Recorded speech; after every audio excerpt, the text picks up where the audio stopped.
நெறைய கம்பெனிகள் தான் வந்து ஷேர் மார்க்கெட்ல ஐபிஓ வழியாக வந்துட்டு இருக்காங்க. இப்ப ரீசென்ட்டா ஒரு ஐபிஓ வரப்போகுது. யாருன்னு கேட்டீங்கன்னா, ஒரு இன்ஸ்டிடியூஷன் வரப்போகுது. இன்டர்நேஷனல் ஜெமலாஜிக்கல் இன்ஸ்டிடியூட் அப்படின்னு ஒரு வரப்போறாங்க. ஐஜிஐ அப்படிங்கிற பேர்ல.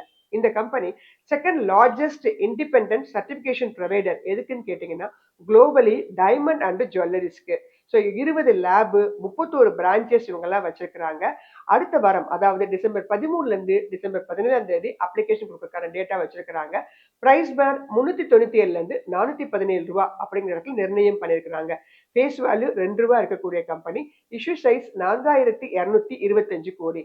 இவங்க லிஸ்டிங் டேட்டாக டிசம்பர் 20 வச்சிருக்கிறாங்க. ஸோ இந்த கம்பெனி மெயினா எஜுகேஷன் பண்றாங்க. ஜெம் அண்ட் ஜுவல்லரிக்கு 1999ல இன்கார்பரேட் இந்த கம்பெனி நல்ல கிரே மார்க்கெட் பிரீமியத்தையும் வச்சிருக்கிறாங்க. ஸோ நீண்ட கால அடிப்படையில் வாங்குறவங்களுக்கு இந்த கம்பெனி ஒரு நல்ல சாய்ஸாக இருக்கும்.